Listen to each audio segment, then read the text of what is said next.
اسلام آباد کے sector F84 میں ناظم الدین روڈ کے اوپر جامع مسجد رحمۃ اللہ علیہ واقع ہے۔ پاکستان بھر میں بہت سی مساجد ہیں، لیکن ہم سب کی خواہش تھی کوئی ایک ایسی مسجد ہو جس میں رسول اللہ صلی اللہ علیہ وسلم کی مسجد کی جھلکیاں نظر آتی ہوں۔ یہ مسجد قائم ہوئی اور اب تک یہاں پر 22 شعبے کم از کم کار کر رہے ہیں۔ اگر کوئی شخص بھوک کا شکار ہے تو اس مسجد کے سامنے آ جائے، یہاں پہ مسجد دسترخوان رکھتا ہے۔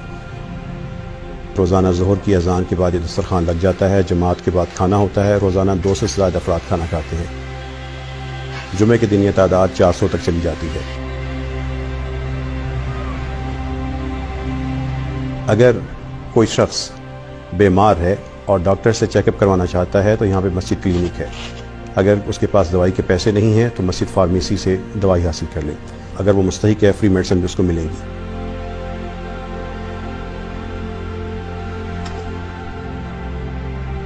اگر وہ تھکا ہوا ہے تو یہاں پہ مسجد آرام گاہ موجود ہے۔ اگر وہ اپنے بچوں کی شادی کے حوالے سے پریشان ہے، باعزت طریقے سے ان کو رخصت کرنا چاہتا ہے یا ان کا نکاح کرنا چاہتا ہے، وہ پریشان نہ ہو، مسجد رحمۃ اللہ علیہ میں مسجد میرج ہال قائم ہے۔ یہاں پہ اس کو شادی کے تمام لوازمات مہیا کر دیے جاتے ہیں۔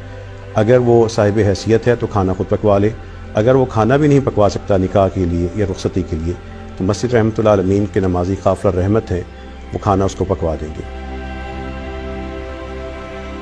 مسجد رحمۃ اللہ علیہ کا مسجد میرج ہال محبت ہی محبت ہے۔ جو دلہا اور دلہن یہاں سے رخصت ہوتے ہیں ان کو مسجد رحمۃ اللہ علیہ کی طرف سے تحفہ ملتا ہے، کبھی سوٹوں کی شکل میں ہوتا ہے، کبھی کیش کی شکل میں ہوتا ہے، کبھی اور چیزوں کی شکل میں ہوتا ہے۔ یتیم بیٹیوں کے لیے یہاں سے پورا پیکج ہوتا ہے، بیوہ ماں کی بیٹیوں کے لیے اسی طرح پورا پیکج ہوتا ہے۔ یہ تحفے اسلام آباد کے شہریوں کی طرف سے ہوتے ہیں۔ اسلام آباد کے شہری جامع مسجد رحمۃ اللہ علیہ کے ساتھ مل کر ایک شاندار تاریخ رقم کر رہے ہیں۔ ہمارے سماجی رویے اسلام کی تعلیمات کے یا تو مطابق نہیں ہیں یا اس کے بالکل برعکس اور متضاد ہیں۔ ان میں سے ایک چیز جہیز ہے۔ یہ وہ ناسور ہے جس کی وجہ سے ہزاروں بیٹیوں کی شادیاں نہیں ہو سکتی، وہ بوڑھی ہو جاتی ہیں، لاکھوں گھر اجڑتے ہیں۔ اس جہیز کے خاتمے کے لیے مسجد رحمۃ اللہ علیہ نے ان سماجی برائیوں کے خلاف آواز اٹھائی ہے۔ یہاں پہ ایک نوجوانوں نے حلف دیا، اسلام آباد کے لوگ جمع ہوئے، اللہ تعالیٰ کی توفیق سے پورے ملک میں یہ آواز پھیلی۔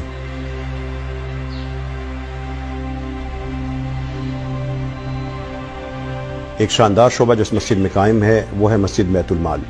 مسجد بیت المال کے ذریعے ہم وہ تمام مستحق مسلمان بھائی جو بیمار ہیں، معذور ہیں، کوئی یتیم ہے، کوئی بیوہ ہے، کسی کی تعلیمی ضرورت ہے، کسی کے علاج کی ضرورت ہے، جو کیش رقم ہے ان پہ خرچ کر دی جاتی ہے۔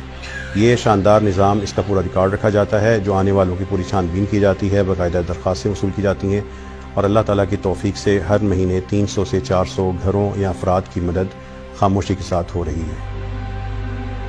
اگر کوئی شخص اس کے پاس کپڑے نہیں ہیں، اپنے بچوں کے یہ کپڑوں کے حوالے سے پریشان ہیں یا اس کے اپنے کپڑے پھٹے ہوئے ہیں تو یہاں پہ آ جائے۔ یہاں پہ مسجد فری گارمنٹ سٹور قائم ہے۔ اگر اس کے پاس جوتے نہیں ہیں اور وہ پرانے جوتوں میں گزارا کر رہا ہے، اس کے بچوں کے پاس اسکول کے شوز نہیں ہیں، وہ پریشان نہ ہو، وہ ہمارا مستحق بھائی ہے، مسجد رحمۃ اللہ علیہ میں آئے۔ یہاں پہ مسجد فری شوز سٹور قائم ہے، یہاں سے آ کے جوتے حاصل کر لیں۔ اگر اس کو بچوں کے پاس یونیفارم نہیں ہے تو اس کی تعلیم کو نہ روکے، وہ یہاں پہ آئے۔ مسجد یونیفارم بینک ہے، یہاں پہ لوگ اپنے بچوں کے لیے جو ان کے استعمال شدہ لباس ہے وہ جمع کرواتے ہیں، یا یونیفارم یا نئے جمع کروا دیتے ہیں، ہم وہی اچھی حالت میں ان کے بچوں کو دے دیتے ہیں۔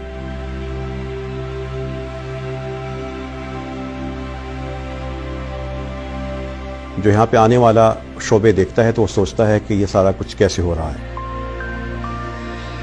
اس سارے کام کے لیے اللہ تعالیٰ کے فضل اور اس کی توفیق سے اس مسجد رحمۃ اللہ علیہ سے کوئی چندہ جمع نہیں کرتا، کوئی مانگتا نہیں ہے، بلکہ اللہ تعالیٰ کے کچھ خاص لوگ ہیں جو خود اس میں شریک ہو جاتے ہیں۔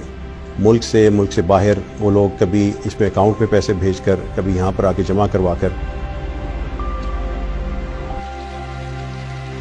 ہم نے ایک نظام بنا دیا، اللہ تعالیٰ وہ نظام چلا دیتے ہیں، لوگ اس میں شامل ہوتے جاتے ہیں، اور جو لوگ اس مسجد کے ساتھ شامل ہو رہے ہیں وہ قافلہ رحمت ہیں، وہ گمنام ہیں، لیکن اللہ تعالیٰ ان کے کام کو دوام عطا کیے جا رہا ہے۔